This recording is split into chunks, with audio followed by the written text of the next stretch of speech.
अगर तुम्हें लगता है कि तुम्हारी इच्छाएं पूरी नहीं हो रहीं क्योंकि तुम पर्याप्त मेहनत नहीं कर रहे, तो संभव है कि तुम सच्चे कारण को देख ही नहीं पा रहे। ये संसार केवल कर्म का खेल नहीं है, ये कंपन का क्षेत्र है। यहाँ हर वस्तु, हर विचार, हर भावना एक तरंग है। तुम जो हो, जो महसूस करते हो, वही तरंगे तुम हर क्षण ब्रह्मांड में प्रसारित कर रहे हो।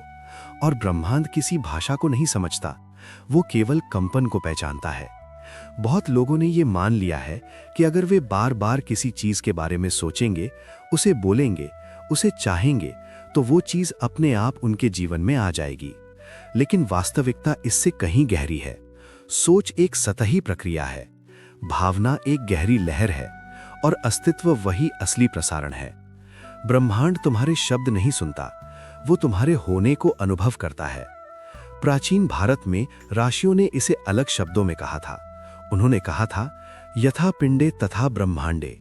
जैसा भीतर है वैसा ही बाहर प्रकट होता है। आज आधुनिक विज्ञान उसी सत्य को अलग शब्दों में स्वीकार कर रहा है। क्वांटम फिजिक्स बताती है कि पर्यवेक्षक स्वयं परिणाम को प्रभावित करता है। लेकिन प्रश्न ये है, कौन सा पर्यवेक्षक? सोचने वाला मन या अनुभव करने वाली चेतना?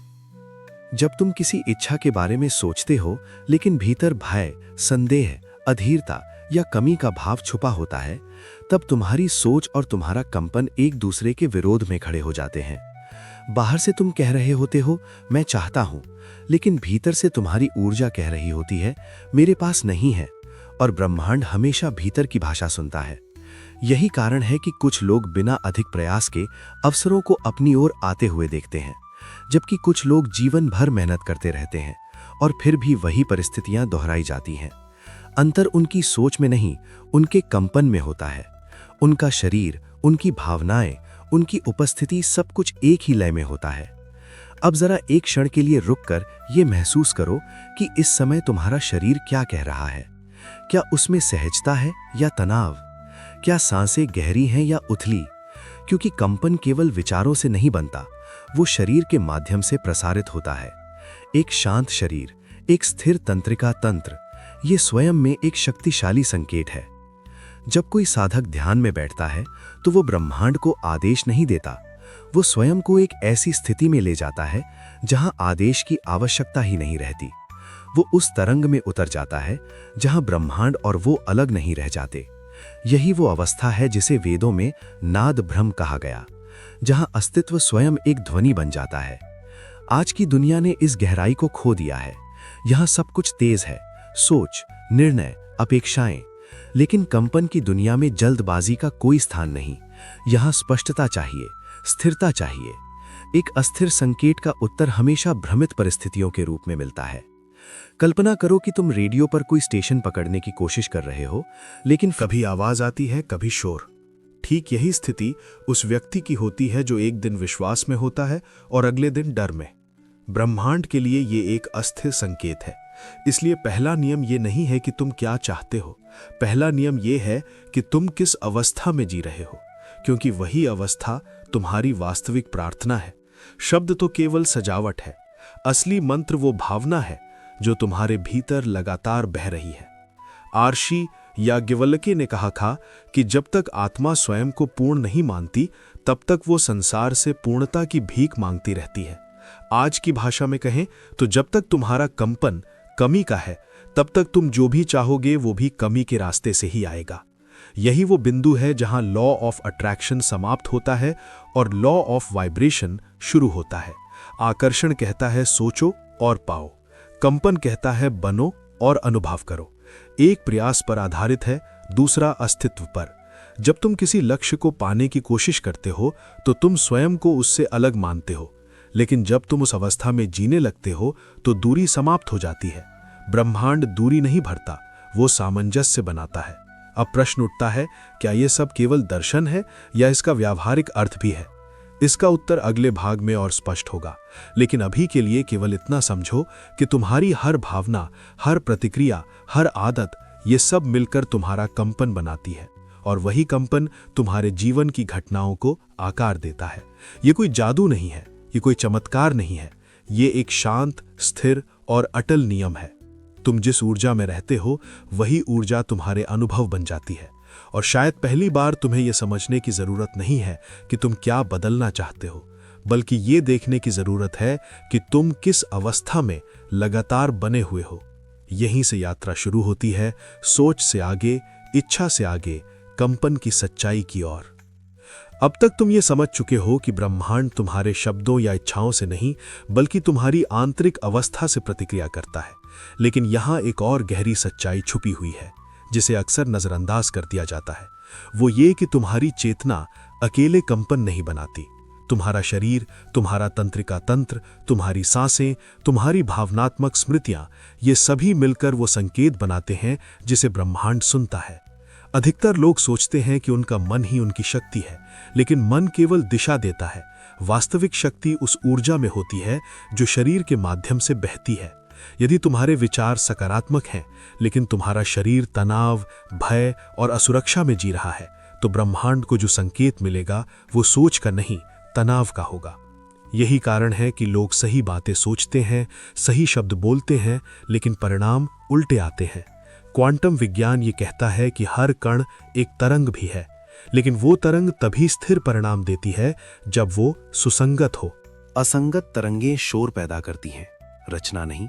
बिल्कुल उसी तरह जब तुम्हारे विचार, भावनाएं और शारीरिक अवस्था एक दूसरे के साथ तालमेल में नहीं होती, तब तुम्हारा जीवन भी अस्थिर घटनाओं से भर जाता है।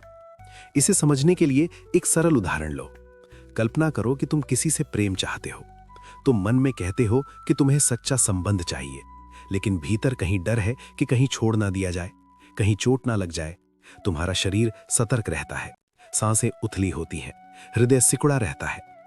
अब ब्रह्मांड किस संकेत पर प्रतिक्रिया करेगा? प्रेम की इच्छा पर या डर के कंपन पर? उत्तर स्पष्ट है। इसीलिए प्राचीन साधनाओं में केवल विचारों पर काम नहीं किया जाता था। वहां देह, प्राण और चित्त तीनों को साधा जाता था।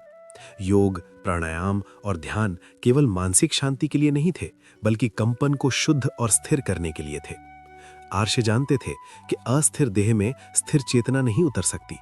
जब कोई व्यक्ति लगातार चिंता में रहता है, तो उसका तंत्रिका तंत्र सर्वाइवल मोड में चला जाता है। इस अवस्था में शरीर खतरे की प्रतीक्षा करता है, अवसर की नहीं। और ब्रह्मांड वही प्रतिध्वनित करता है जिसकी तुम तैयारी कर रहे होते हो। यदि तुम भीतर से संघर्ष के लिए तैयार हो, तो जीवन तुम्हें संघर्ष ही देगा। अब यहां एक गहरी बात समझनी आवश्यक है। ब्रह्मांड तुम्हें सजा नहीं देता, वह तुम्हें दर्पण दिखाता है। तुम्हारी आंतरिक अवस्था जैसी होती है, वैसी ही परिस्थितियां तुम्हारे सामने आती हैं, ताकि तुम उसे देख सको, समझ सको और बदल सको।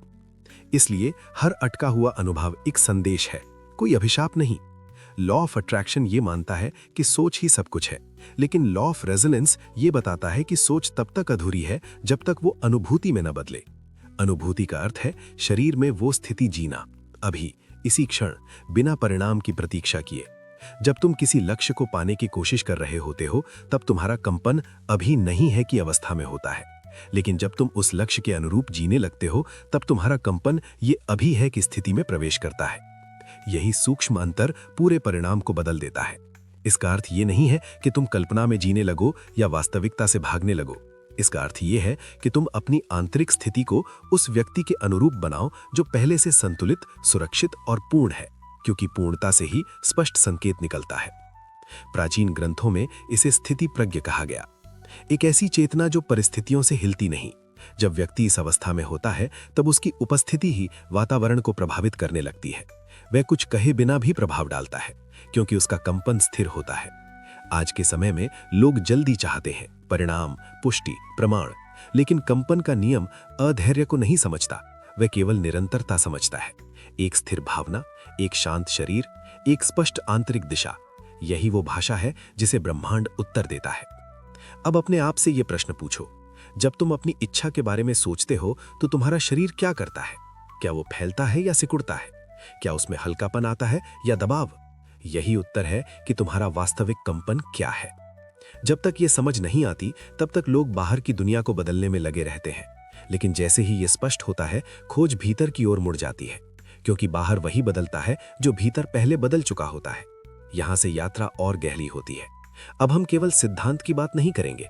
अगले भाग में हम देखेंगे कि ये कंपन रोजमर्रा के जीवन में कैसे बनता है, कैसे बिगड़ता है और कैसे स्थिर किया जा सकता है, क्योंकि ज्ञान तब तक अधूरा है जब तक वो जीवन में उतर ना सके। अब जब तुम समझ चुके हो कि विचार अकेले परिणाम नहीं लाते और केवल भावना भी अधूरी होती है, जब तक वो शरीर में स्थिर ना हो जाए, अगला सवाल ये है कि ये विज्ञान हमारे रोजमर्रा के जीवन में कैसे काम करता है। तुम्हारा शरीर केवल मांस और हड्डियों का ढांचा नहीं है, ये स्मृति, अनुभव और ऊर्जा का संग्रह है। पुराने अनुभव, भय, असुरक्षा और तनाव सभी तुम्हारे शरीर में जमा रहते हैं और वही तुम्हारे भीतर के कंपन को आकार देते हैं। जब तक ये ऊर्जा स्पष्ट और स्थिर नहीं होती, तब तक ब्रह्मांड तक तुम्हारा सच्चा संकेत नहीं पहुंच पाता। बहुत लोग ध्यान करते हैं, लेकिन भीतर बेचैनी बनी रहती है। विचार कम हो जाते हैं, लेकिन शरीर और तंत्रिका तंत्र अस्थिर रहते हैं। यही वो कारण है कि परिणाम अस्थिर आते हैं। योग और प्राचीन साधनाओं में इसलिए शरीर, प्राण और चेतना तीनों का सामंजस्य साधा जाता था। श्वास, मुद्रा, ध्यान और मंत्र सभी केवल मानसिक अभ्यास नहीं थे, वे साधक को स्थिर और स्पष्ट कंपन में लाने के उपकरण थे। सांसें वो सेतु हैं जो शरीर और चेतना को जोड़ती हैं। जब सांसें उथली और अनियमित होती हैं, तो भीतर का कंपन भी अस्थिर रहता है। भय और चिंता के समय ये और स्पष्ट हो जाता है। इसलिए सबसे पहले श्वास को महसूस करना और उसे नियंत्रित करना आवश्यक है। जब सांसों का प्रवाह सहज और मुक्त होता है, तभी चेतना और जीवन की तरंगों में स्थिरता आती है। ये स्थिरता केवल मानसिक नहीं होती, ये शरीर, मन और भावनाओं का सामंजस्य है। जब ये तीनों एक लय में होते हैं, तो जीवन सहज हो जाता है। उदाहरण के लिए, किसी शांत झील के किनारे खड़े होने की कल्पना करो। पानी स्थिर है, प्रतिबिंब स्पष्ट, लेकिन अगर पानी हिल रहा हो तो प्रतिबिंब टूट जाता है। तुम्हारी चेतना भी वैसी ही है। स्थिर शरीर और मन ही जीवन में स्पष्ट प्रतिबिंब उत्पन्न कर सकते हैं। अब इस अनुभव को प्राचीन भारत के ज्ञान से जोड़ो। ऋषियों ने इसे नाद ब्रह्म कहा, सृष्टि की मूल ध्वनि। ये केवल आध्यात्मिक शब्द नहीं था, बल्कि अनुभवजन्य विज्ञान था। मंत्र, साधना, ध्यान, तंत्र और ये उपकरण थे ताकि साधक भीतर स्थिर कंपन पैदा कर सके। जब भीतर स्थिरता आती, तो बाहरी परिस्थितियां स्वतः उनके अनुरूप बदल जाती थीं। आज क्वांटम विज्ञान इसी सत्य को प्रमाणित करता है। सब कुछ ऊर्जा और कंपन में है। परमाणु, कण, प्रकाश सभी कंपन है। ये समझना महत्वपूर्ण है कि केवल सोच पर्याप्त नहीं है। यदि तुम केवल सोचते हो और अनुभव नहीं करते, तो ब्रह्मांड तक सिग्नल अधूरा पहुंचता है। अनुभव तब बनता है जब भावना, शरीर और चेतना एक साथ उस स्थिति में उतर जाते हैं जिसे तुम पाना चाहते हो। उदाहरण के लिए, यदि तुम प्रेम चाहते हो, तो प्रेम का अनुभव अभी अपने भीतर करो। यदि समृद्धि चाहते हो, तो समृद्धि को महसूस करो। जब यह अनुभव स्थिर होता है, तब ब्रह्मांड स्वतः प्रतिक्रिया देता है। ये प्रक्रिया किसी जबरदस्ती से नहीं होती। अधीरता, तनाव और असुरक्षा केवल कंपन को विकृत करती है। स्थिरता और स्पष्टता ही आकर्षण की भाषा है। यही कारण है कि कुछ लोग बिना प्रयास के अवसर और अनुभव आकर्षित कर लेते हैं, जबकि कुछ लोग लगातार प्रयास करने के बावजूद वही परिस्थिति दोहराते हैं। अंतर केवल आंतरिक स्थिति और स्थिरता का है। इसके लिए प्रतिदिन की साधना आवश्यक है। सुबह उठकर अपने भीतर के कंपन को महसूस करना, सांसों की लय सुनना, शरीर में स्थिरता लाना और छोटे छोटे कार्य करना, जैसे प्रेमपूर्ण सेवा, चुपचाप किसी की मदद करना या अपनी सीमाओं का आदर करना, ये माइक्रो एक्शंस तुम्हारे भीतर स्थिरता पैदा करते हैं और धीरे धीरे जीवन में बड़ी तरंगें उत्पन्न होती हैं। साथ ही भावना का स्थिरीकरण भी जरूरी है। केवल सोचने से काम नहीं चलता, अनुभव करना जरूरी है। यदि तुम अपनी इच्छा को पहले से महसूस कर लेते हो, तो तुम्हारा कंपन उसी अनुरूप बन जाता है। ये अभ्यास निरंतर होना चाहिए। स्थिरता, धैर्य और अनुभव का संयोजन तुम्हारी वास्तविकता को आकार देता है। ऋषियों ने कहा है कि असली परिवर्तन भीतर से होता है, बाहरी दुनिया केवल प्रतिबिंब है। यदि भीतर प्रेम, शांति और समृद्धि है, तो वही जीवन में दिखाई देगा। यदि भीतर डर, चिंता और अभाव है, तो वही जीवन में लौटेगा। यही ब्रह्मांड का नियम है, वो धोखा नहीं देता। ये नियम व्यक्तिगत जीवन तक ही सीमित नहीं। जब साधक स्थिर कंपन में होता है, तो उसका प्रभाव पूरे वातावरण पर पड़ता है। लोग, अवसर और परिस्थितियां स्वतः सामंजस्य में आने लगती हैं। वैज्ञानिक इसे फ्रीक्वेंसी सिंक्रोनाइजेशन कहते हैं। जब दो तरंगें समान फ्रीक्वेंसी पर होती हैं, वे एक दूसरे को सक्रिय कर देती हैं। यही वास्तविक आकर्षण और रेजोनेंस का सिद्धांत है। इसलिए लॉ ऑफ अट्रैक्शन कहता है कि सोचो और पाओ। लेकिन लॉ ऑफ रेजोनेंस कहता है कि बनो और अनुभव करो। और ये केवल तभी संभव है जब मन, शरीर और चेतना एक लय में सामंजस्य स्थापित कर लें। यही वो अवस्था है जिसे प्राचीन साधक अनुभव करते थे। जब तुम भीतर स्थिर हो जाते हो, तब तुम्हें किसी चीज को पाने के लिए खींचना या मांगना नहीं पड़ता। लोग, अवसर और परिस्थितियां स्वतः तुम्हारे पास आने लगती हैं। ये अब संयोग नहीं, ये ब्रह्मांडीय सामंजस्य है। तुम केवल वो ऊर्जा बन जाते हो जो सब कुछ आकर्षित करती है।